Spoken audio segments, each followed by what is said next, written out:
It's a pleasure to be here with all of you fratres and sorors. And you'll see the title here is What's Love Got to Do with It? Universal Love and Its Many Expressions. And this is the third in our series of presentations.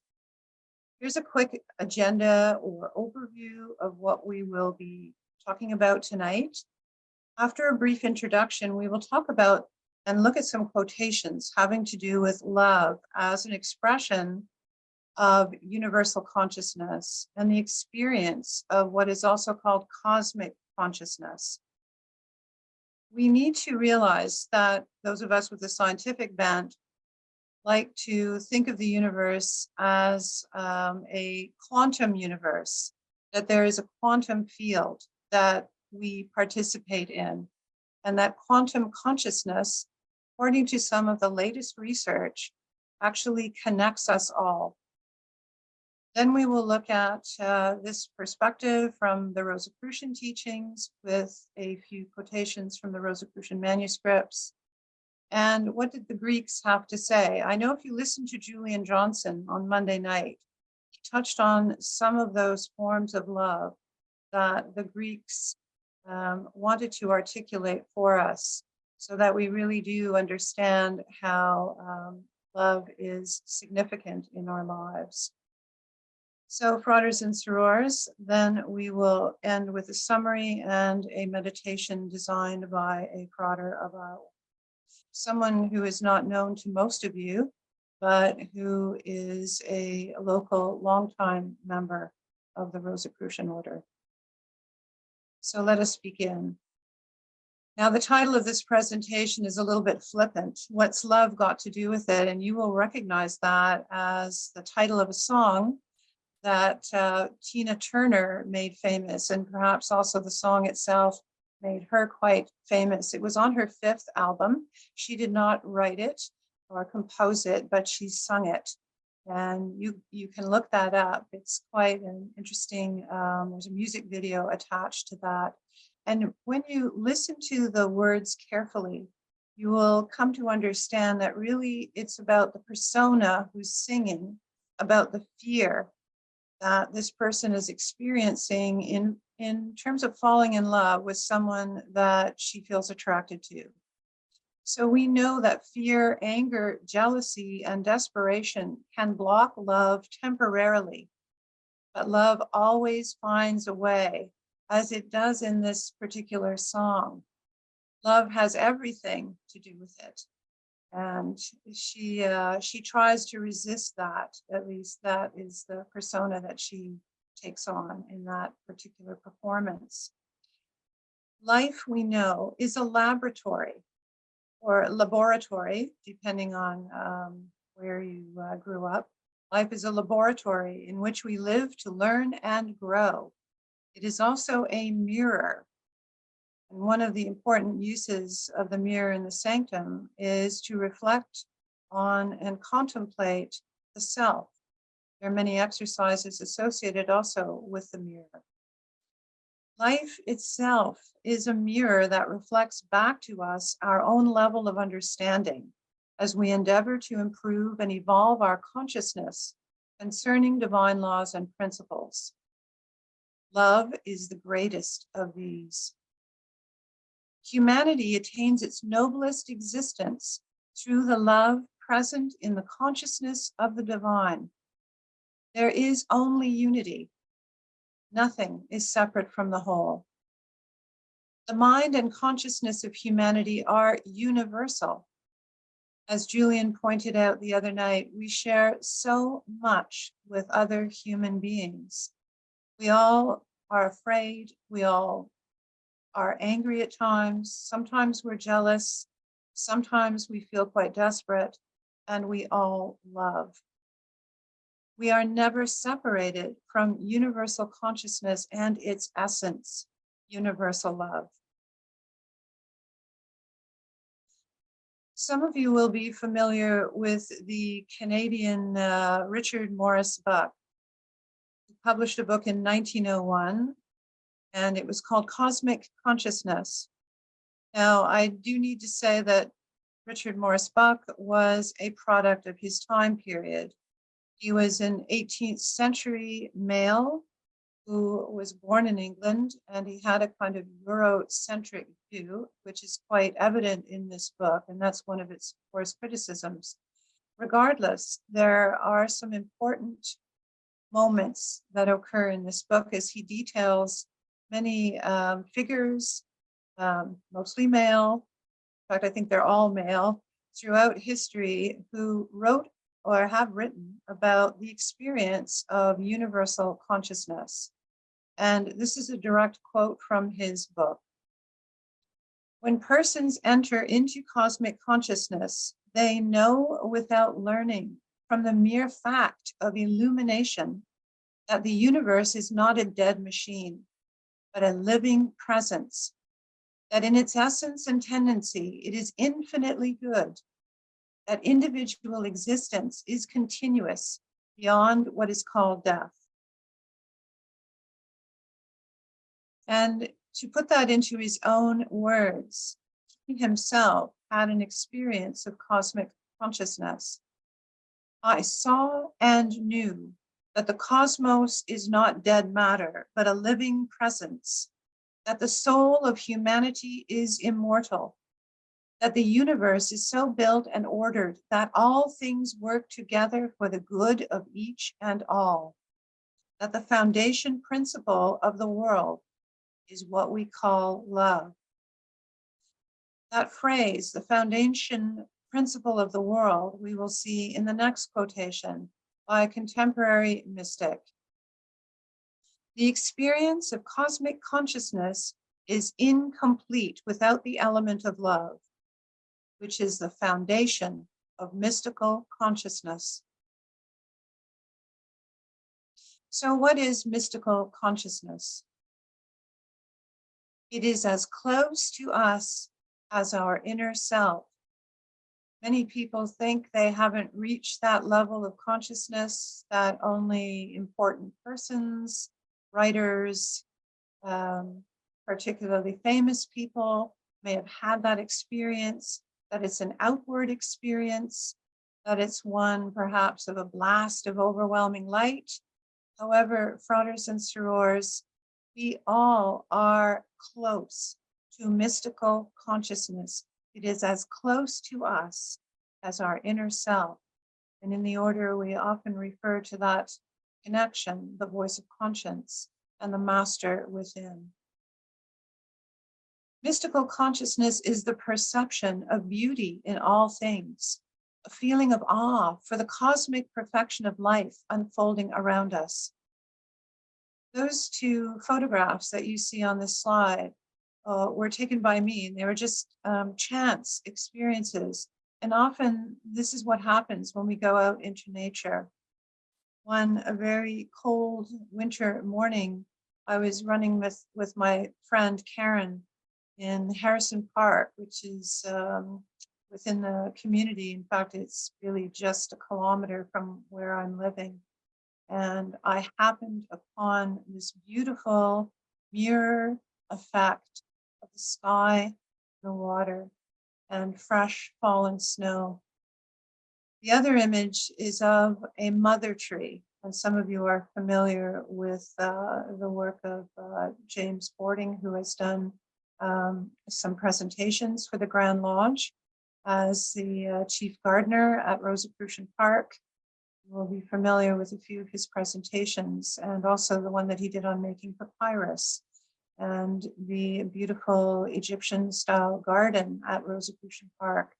This is the mother tree that is actually between our front yard and the neighbor's driveway. This image doesn't even capture the majesty of this living being. And here we have also sunrise coming through the branches. It's a Norway spruce.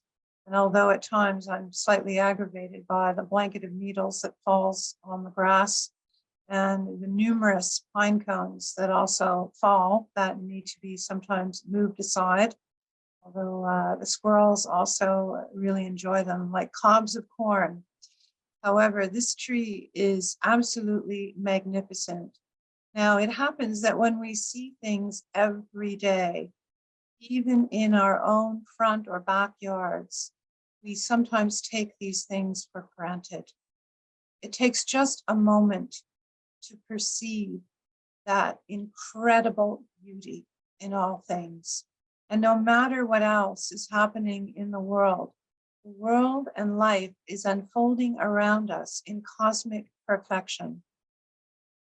And this is a quotation from our beloved Grand Master Sven Johansson of the English jurisdiction of Africa, Europe, and the Middle East.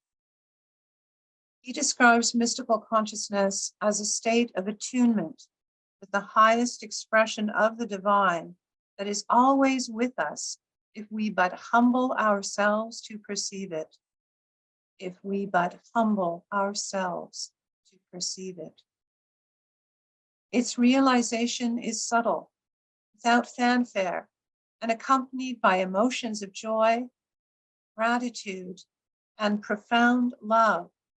Even when we see certain sights and we're not aware that that's what we're feeling, if we just take a moment to thoughtfully contemplate and witness our own emotions, we fall in love with the scenery and how beautiful it is.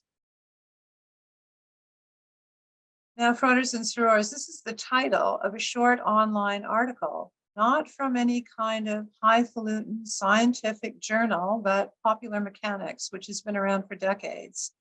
And this was recently published online. Your very own consciousness can interact with the whole universe, scientists believe. Human consciousness is said to exist as a quantum wave that connects us with the rest of the universe. We participate in quantum consciousness. Knowing this is true should offer you great confidence in our teachings and in the efficacy and power of your own thoughts, as well as your deepest feelings expressed simply as love. So what is this mystical quest that we are all on? This is emblem 21 from Michael Mayer's Atalanta Fugians. A Rosicrucian mystic, he published a series of alchemical symbols, and this is number 21 in 1617, around the time of the announcement of the Rosicrucian manifestos in Europe. What is this mystical quest? And you see here the alchemist drawing a kind of geometrical symbol, and you see it above. This is a symbol for the mysterious philosopher's stone. To bridge from the previous slide, to know quantum consciousness can be described as the magnum opus. In other words, the great work of the mystic. To know, that is to realize that you are connected to everything in consciousness is your job. It's the great work of the mystic. It is fundamentally change, evolution, transmutation, or transformation. That is to refine the outer self, to reach divine illumination, to reveal the elixir of life, to engage in the divine marriage within oneself, to discover the philosopher's stone, as written by Michael Mayer, Rosicrucian mystic and alchemist, in the following cryptic phrase: make of a man and woman a circle, then a quadrangle, out of this a triangle, make again a circle, and you will have the stone of the wise. Thus is made the stone, which thou canst not discover unless you, through diligence, learn to understand this geometrical teaching. Now, without explaining it any further, that is something for you as a student of mysticism to ponder and to attempt to understand. Fratres and sorors, in the sources, the resources at the end of this presentation, which you will be able to download, and we'll do that near the end, you will see a reference to Emblem 21 and Michael Mayer's Atalanta Fugians. And when you go to that website, you will also see a kind of musical text below that, and you can play that on your computer at home. And there are a multitude of voices. You'll also see that exact expression that's been translated here into English in German. He was a German mystic philosopher of the 17th century. From the Rosicrucian manuscripts, the quintessence, the fifth element, in other words, the quinta essentia, in its purest expression, is none other than universal love, that sublime energy having its source in divinity and underlying all creation. Love is the supreme spiritual law. It is the essence of existence as a dynamic force in the universe and the ultimate rule and guide in everything. S.A. Magege will be talking to you very much about that. What does love answer when you ask the question, what would love do in this situation? And her presentation is very much about listening to your inner guide, your inner self. Now, fratres and sorors, I know a few weeks ago when the Grand Master had one of her question and answer periods, a member came forward and asked, what are these Rosicrucian manuscripts upon which you draw, or quotations that are little text messages that are sent to members or that appear online or perhaps in presentations like this one? Well, those Rosicrucian manuscripts are our monographs. And again, I would exhort you, I would invite you to study those monographs because they are rich in information. And not only is it an intellectual exercise, but there are many experiments and activities and things that you need to do to perform meditations, visualizations, use of vowel intonations that are very important on your progress on the path of becoming a mystic. And the first quotation about the fifth element is from the 12th degree monographs. The other one, love is the supreme spiritual law, the ultimate rule and guide in everything, is from the 9th degree.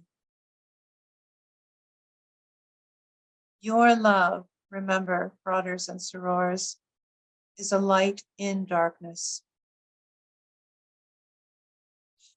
What is the origin of love in the cosmos? Our Imperator Claudio Mizuko has stated quite succinctly, the divine projected itself as love, the aim to know its own creation. Of this projection, we know, or more precisely, we perceive the intelligence that permeates the entire universe and every form of nature. Rosicrucians call it the cosmic. Now, this is a photograph, a Hubble deep field image of a particular galaxy cluster taken in 2016 before the James Webb telescope. And this is hundreds of galaxies, and it's only a tiny fraction of what is out there. And as you know, many of you understand that as we see images like this, we are looking back in time. And the further we can see, further back in time, are looking at the cosmos. Cosmos is the material aspect of creation. It is, some would say, the multiverse. All of these galaxies are like little universes on their own.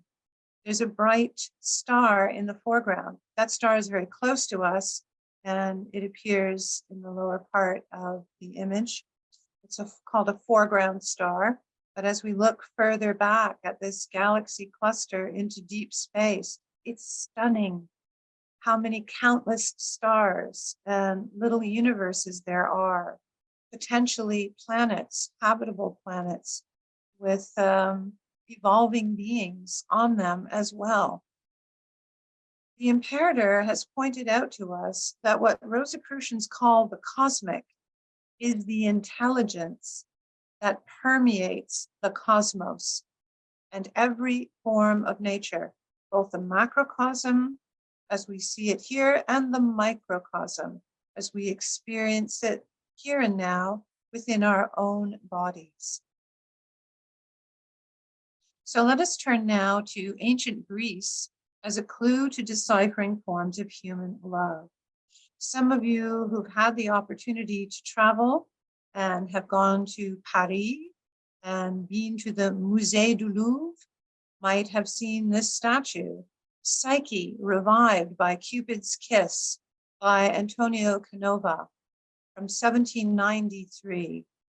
And it really is a kind of representation of human beauty. And in a way, it is genderless.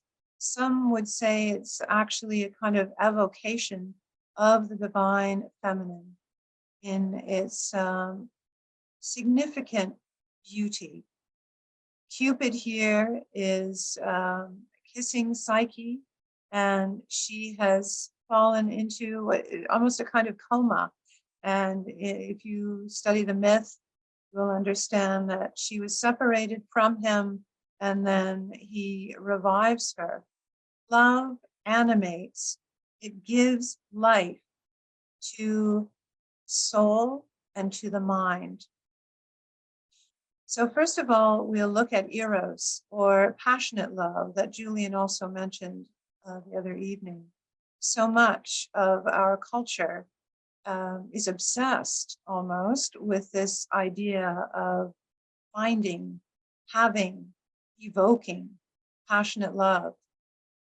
Pragma, however, is the term used for mature love that begins as eros and over time matures.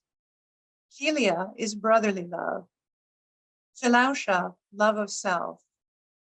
Agape, spiritual or higher love. You will recognize the Rose Journal, volume 17.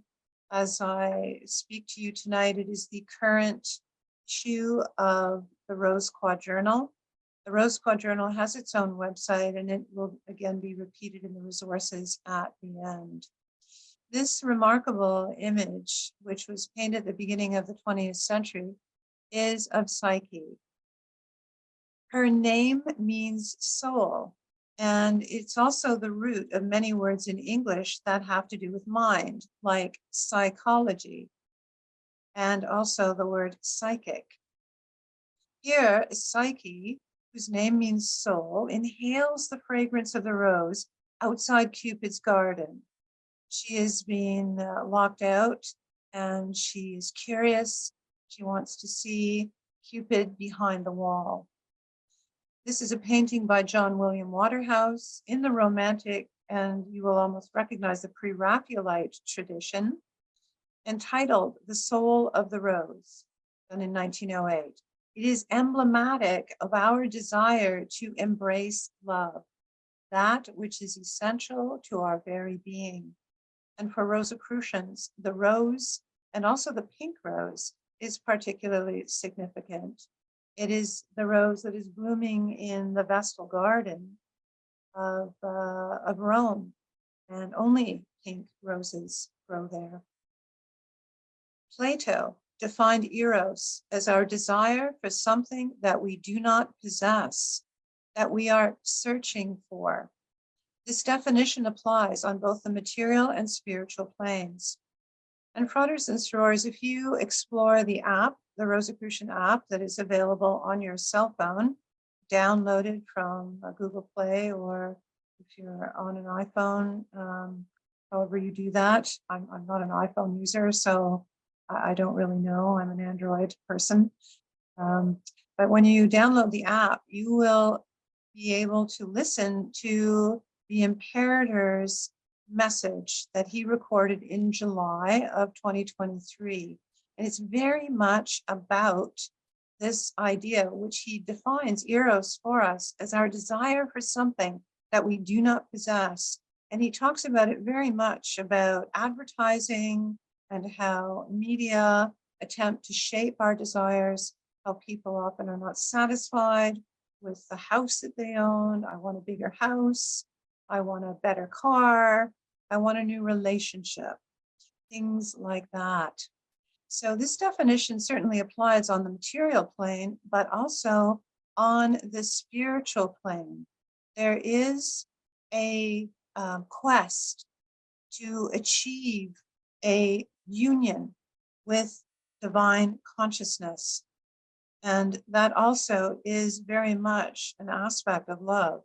And remember that in our teachings, we talk about the cosmic keyboard, those octaves of vibration, and that the lower aspects also resonate with those that are higher.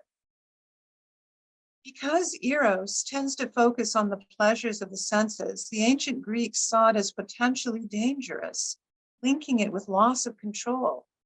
It arouses not only passion, but potentially chaos. In older Greek myths, eros is said to be the offspring of chaos, while in later myths, which makes more sense to some people, he is the son of the goddess Aphrodite. In other words, he is the son of beauty.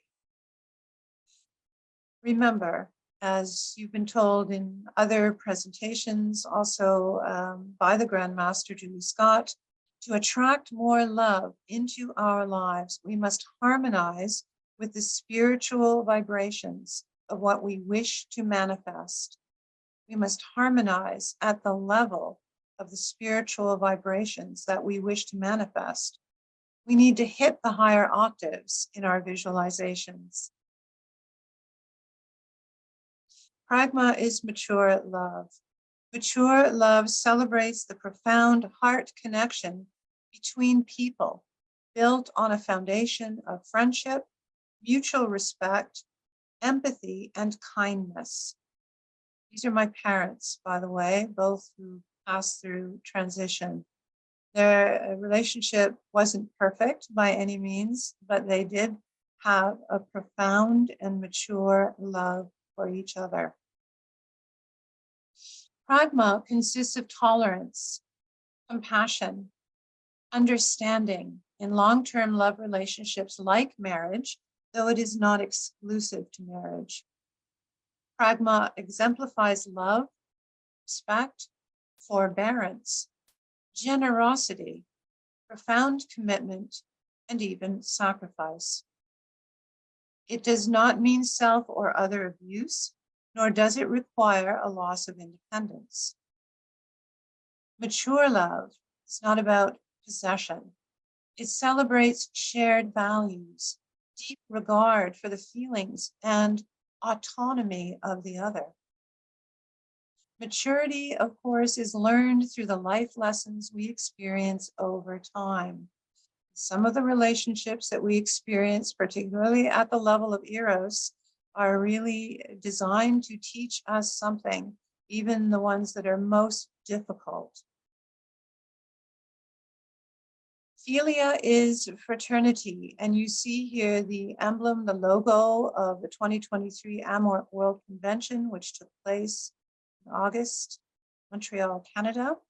And many of you, and some of you who are on this call tonight attended, or who will listen to the presentation when it appears on YouTube, will recall the amazing feeling of fraternity that we shared, particularly with strangers, because we are fraters and sorors, brothers and sisters within this amazing organization. Philia refers to the love, the utmost definition of philia is the love of friends and companions. Ludus is a form of philia. It's a playful form of love and affection for others.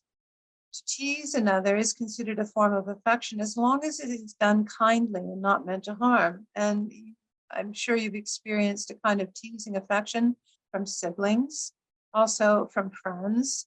Any group of small boys who gather together are often, roughhousing it a little bit, not intending to hurt each other, but really out of affection. Storge, also a form of philia that Julian spoke of, is the term for the love felt among parents and their children, which includes mutual respect for each person's autonomy, protection, and well-being. Philia can encompass larger groups who are not related genetically or culturally, but who see each other as family. And we often talk about our Rosicrucian family, those who share common ideals or mutual understanding. And all of us are at a kind of different place on the mystical path, and we value and honor that. Members of the Rosicrucian order share a particularly profound love that comes from this deep sense of fraternity. Philia also includes animals and other life forms as sisters and brothers of humanity. All creatures are seen as sharing the same life essence. And that should probably be in quotation marks because it's something that struck me as true and deeply, profoundly amazing from the monographs. I want to elaborate a little bit about our fraternal bond with all life. And from the World Animal Protection Organization, its website, they have this to say: animal sentience means that animals are sentient beings with thoughts, feelings, and individual personalities. Our scientific research and evidence irrefutably prove this. This research includes not only mammals, but also reptiles, and you see here a snake depicted on the right, fish, birds, and even insects, invertebrates. I know there's been a kind of honoring and recognition of endangered species, insects, particularly bees, the pollinators, upon which we rely for food. However, that should include all insects. I know that's difficult for some of you. The snake here might also be alarming. I know my own mother had a kind of phobia of snakes, but this is a particularly endearing face that this snake presents to us. And it has consciousness. It shares the same life essence as we all do. As a result, we need to respect all creatures and their right to live in peace, to avoid suffering, and to honor their sensitive natures, since they are vulnerable to human decisions, whether they are in the wild or kept as companions. In the image above, you will see a homeless person with her dog. And this image comes from a study at Canadian University, the University of Guelph, which show that homeless people place the needs of their pets before their own. This snake is from the World Animal Protection Organization. People often fear snakes and will kill them indiscriminately out of fear. Sometimes, of course, to protect others, but simply because they've come across one in the wild and feel the need to exterminate it. Fratres and sorors, I hope this gives you a deeper understanding or sense of how important all creatures are. And in the other image of the baby elephant interacting with a human being, that's from the National Geographic. Obviously, a very affectionate gesture. The elephant is reaching out to a person, likely a caregiver. Much is made of the maternal bond between a child, an infant, and its mother. However, I wanted to show you also that in the animal kingdom, that is not just exclusive, that many male and female animals care for their young. Some don't at all, like the snapping turtle in my backyard will deposit her eggs and then she'll leave and go back into the river, and the young then must fend for themselves a few months later when they hatch. This is an adult male lion and cub, again from the National Geographic. And what does the Positio Fraternitatis have to say? Published in 2001. Humanity's behavior toward animals is also part of our relationship with nature. It is our duty to love and respect them. In their own way, animals are also vehicles of the divine soul and participate in the divine plan. Philautia is love of self, self-love. It is the foundation of giving and receiving the love of others. It is not narcissistic to love oneself. In fact, Philautia is the opposite of narcissism. Narcissism is defined as a self-involved neurotic focus on oneself that tends to exclude others, and in its most extreme form, will see others only as a means of benefiting the self. Philautia is developed in infancy and childhood through the love and affection of parents who support their children. And here are 5 ways in which parents can do that. 1 is to give them hope. The world will be, regardless of what is happening and how dark it may be or how traumatic a circumstance may be as it unfolds, the world will be a better place, especially with them in it. Consistency, which also means flexibility, not rigidity. It's important to be consistent with children. Many of you are familiar with the television program for very young children, Mr. Rogers' Neighborhood. And he often spoke from that point of view of offering friendship, neighborliness, consistently. Praise is essential for a child's health and well-being. It improves the child's psychological well-being and its connection with others, not just the parents or siblings, but with neighbors, with other children, with playmates. Praise ennobles us. Make sure as a parent that you praise more than you condemn or criticize, and be very careful of what you say, because children internalize those messages as the parent is the authority figure in their lives. It is also important to set high expectations. I worked with a colleague at college, and we taught college level students. And sometimes I would ask him, I would say, don't you think this assignment is too hard for some of these students? And he said, raise the bar and they will come up to meet it. Raise the bar and they will come up to meet it, especially if they respect what it is that you're asking them to do and see the reasons for it. And number 5, parents take responsibility for their children's education and well-being.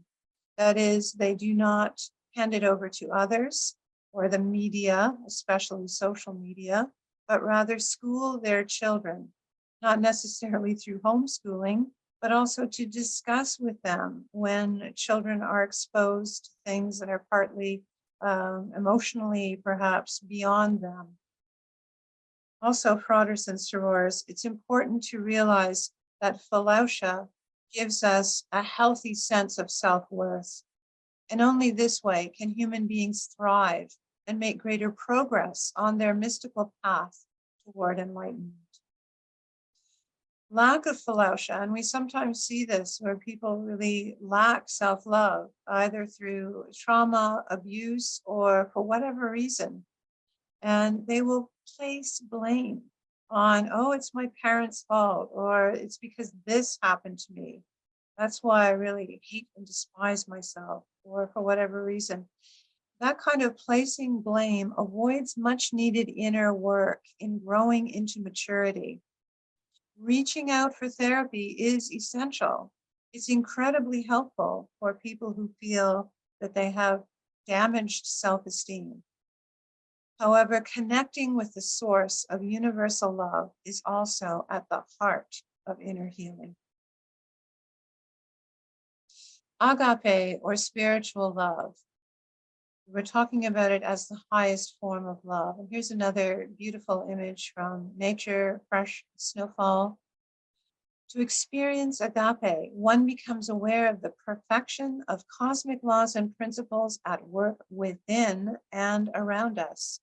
Attuning with the cosmic intelligence allows us to achieve inner harmony and peace profound. Agape is the Greek term for spiritual or higher love. Caritas is a form of agape and is translated as charity.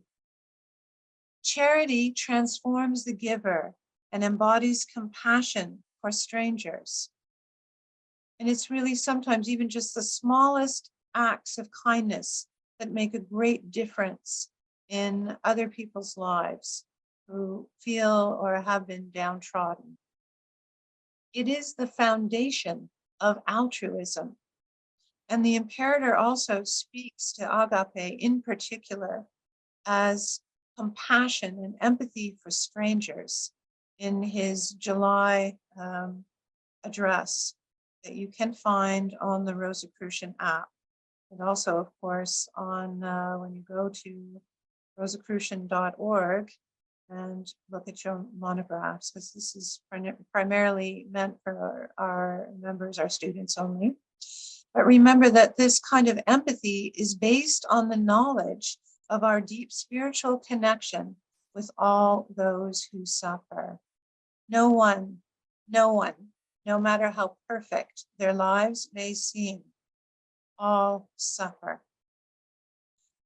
As a result of illumination, the realization of spiritual love creates a profound, universal loving kindness that embraces all of nature, all of humanity, and the cosmos, that is, the physical universe, ultimately connecting us with the divine at its highest level of vibrations.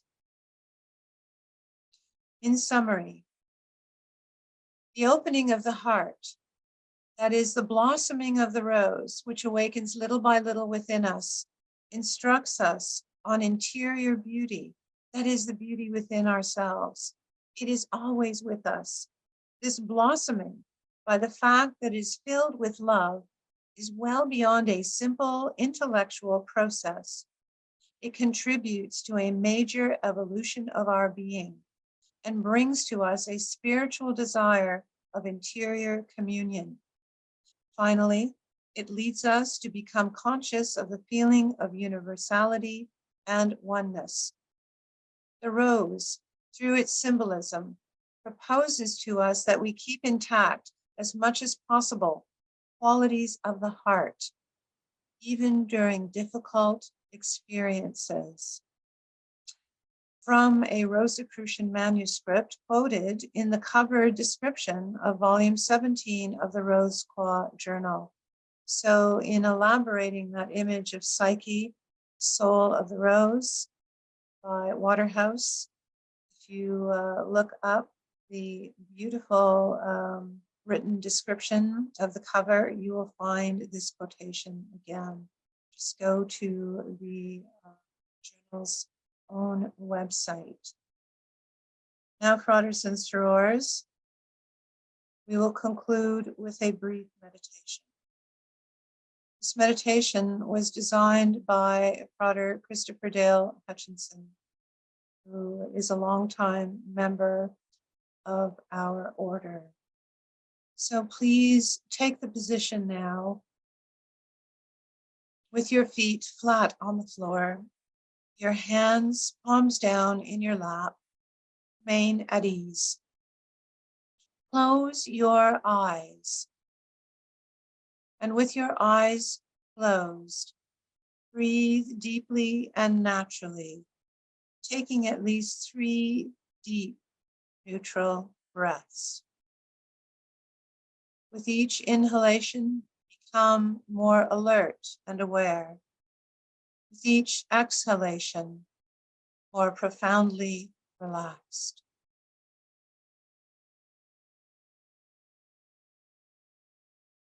Let us send love, beginning with this invocation. May the sublime essence of the cosmic infuse my being and cleanse me of all impurities of mind and body, so that I may enter the celestial sanctum and attune in all purity and perfect dignity. So mote it be.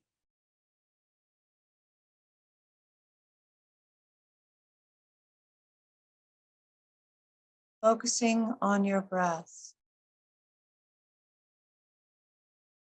Once you have attained a sense of profound peace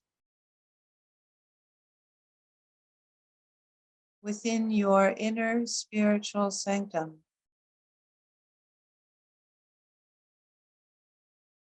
please visualize someone who is not with you physically, someone who may be suffering for whatever reason. It could be someone you know, it could be someone in your family, it could be a stranger. See her or him standing before you. If you have trouble seeing or visualizing, then sense the essence of this person.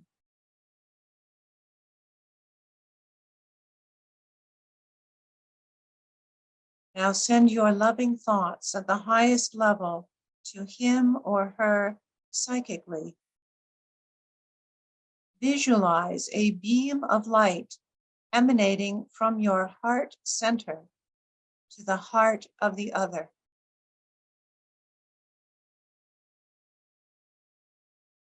Enfold this person with divine love and protection. This love is both unconditional and impersonal. On this beam of light, send your highest thoughts of peace, health, compassion, and love.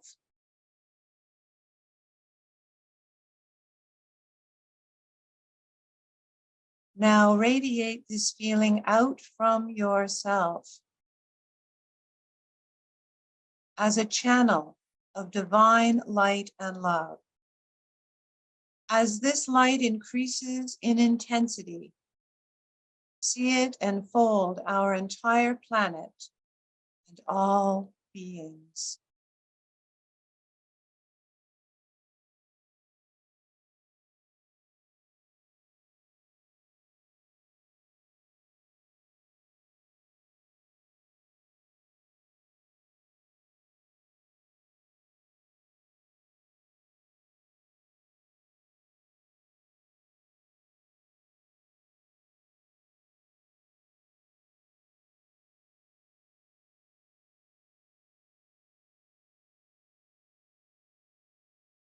So mote it be. Brothers and sorors, it has been a great pleasure to be with you this evening in light, and love, peace profound, and good night.